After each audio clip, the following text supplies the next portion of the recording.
Saku Sportingu peatreener Merilin Toom, superkarika finaal lõppes täna täpselt sama tulemusega, millega eelmine aasta 0-5 kaotusega FC Florale. Millised sinu esimesed mängujärgsed mõtted täna on? Esimesed mõtted on need, et läksime natuke suuremate ootuste ja lootustega mängule vastu. Teadsime, et tuleb väga raske mäng, Flora on väga hea. Nad on väga hea soos, nad on saanud häid kontrollkohtumisi, et teadsime, et tuleb raske.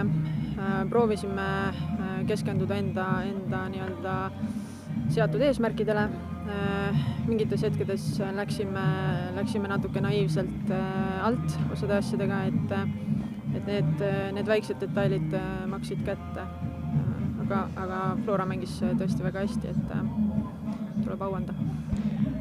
Üllatasid nad ka täna millegagi teid, sarnaselt ju teile, neil oli ka uus treener, uus võib-olla nägemus, uus visioon, et oli midagi, mis täna oli enda puhul ka üllatav?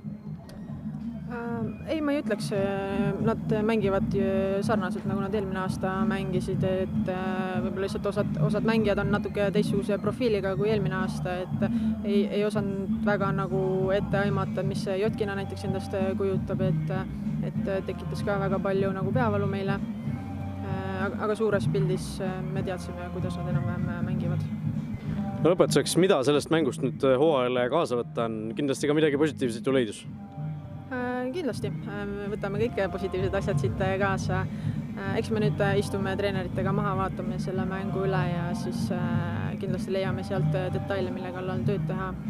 Võib-olla mingitel hetkedel pressingu osas me saime hakkama osade eesmärkidega, mitte küll ideaalselt, aga juba ligi lähedale sinna ja et head asjad võtame kaasa. Olgu, aitäh sulle ja edu!